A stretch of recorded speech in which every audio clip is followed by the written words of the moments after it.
Okay, so in this video we're going to take a look at energy which is being stored in capacitors and how we come up with the equation for it. So this is more of a proof than it is a functional skill set. And to do this, let's just go back and review how a capacitor works. The capacitor is basically just two electrodes where one electrode is connected to the positive terminal and the other electrode is connected to the negative terminal of a battery. There is no conduction, there is no conductive pathway in between the plates of a capacitor or in between the electrodes. So what is essentially happening is the electrons which are on this plate, they're going to be attracted towards the positive side of the battery. The electrons on this plate are going to come from the battery because the electrons are going to be repelled by the negative side of the battery. And so whenever this process first starts, the very first electron which gets pulled off of the positive plate and deposited onto the negative plate, there's virtually no energy required to put the electron on there. Then after you get some of those electrons transferred over, you start to get repulsive forces due to the electrons which are now on the plate. So we've got some electrons on here, and so the next one that goes on, he's not going to go on as easily. And then as time goes by, the amount of work it takes to get the electrons onto this plate gets to the point where the battery is no longer capable of doing this. And that's because you've got a very strong electric field which is resisting the addition of more electrons, because every electron that you put on there is adding to the electric field which is repelling the others. So the battery is doing work to put the electrons onto the plate, and in the process of putting the electrons onto the electrodes, energy has been stored. So just a couple bullet points here that we want to make. This process will continue until you can no longer get more electrons on the plate.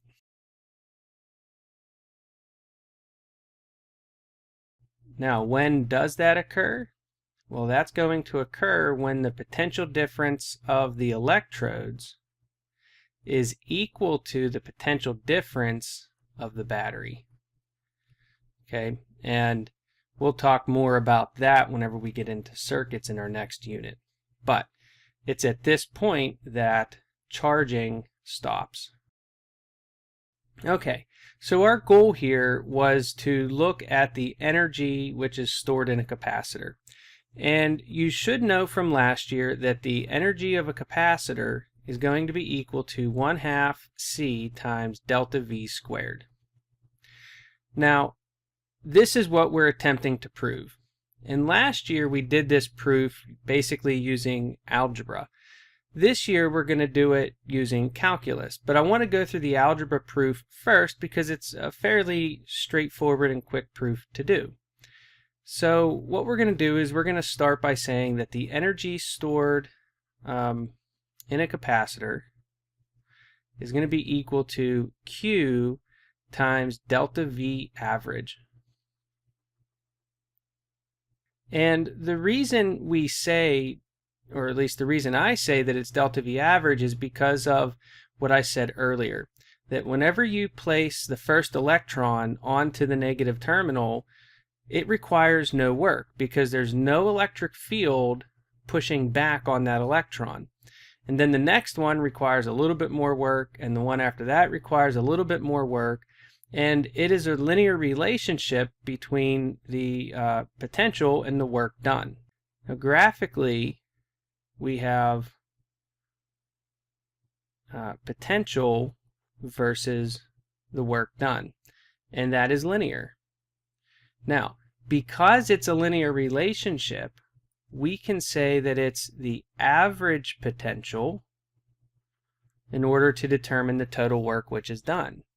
So when we look at our equation, we just have to make that adaptation. Because remember, work and energy have that relationship where work is equal to the negative in the change in potential energy.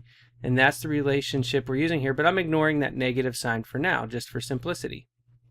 And so work we know is equal to Q delta V, and so the potential energy is going to be equal to Q delta V.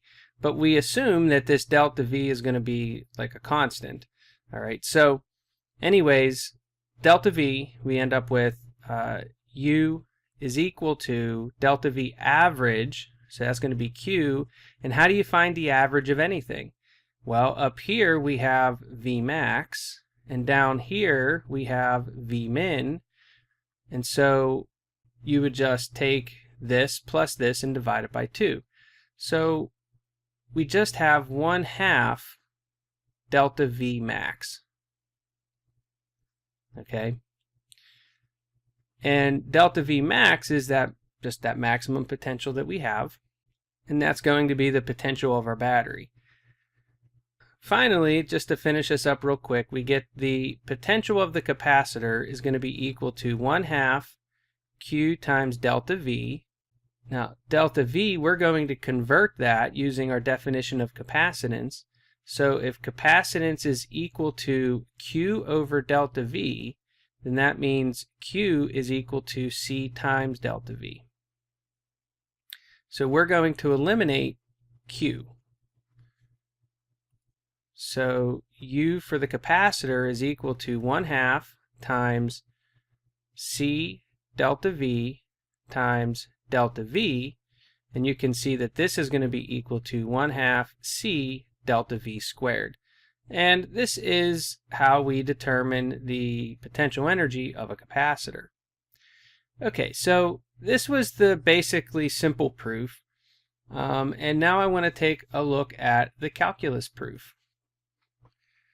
Now we'll just start with our definition of potential, and for potential we have delta V is going to be equal to delta U over Q. And so we're looking for energy, so we'll solve this for delta U, and we get delta U is equal to Q times delta V. Now I want to look at this expression a little bit because we're doing calculus. We need to take this into the limit as our pieces get smaller and smaller. Now you might be tempted to think that we're going to write this as du is equal to something d something else. And you'd be tempted to say that this delta V is going to be our differential term. And it's not, because this delta V is just representing how much the potential changes by. So what's going to happen is we're actually going to write du is equal to delta V times dq. And what this expression is telling us is that right here, this is the amount of energy to place one electron.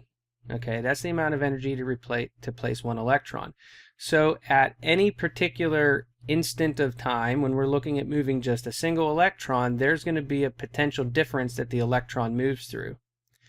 And so this dq would ultimately be the charge on that electron, and this du is the amount of energy to place that one electron. Of course, it's not practical to try to add up all the electrons individually because there's billions of them. And so what that means is, of course, we have to use calculus. So what we end up getting is delta U is going to be equal to the integral of V dq. Now, the potential,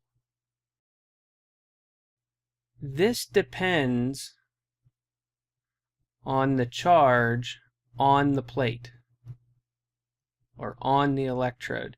It's dependent upon that. And as a result, we have to write V in terms of Q. And the way we're going to do that is by using our definition of capacitance. So C is equal to Q over V. Therefore, we can write V is equal to Q over C.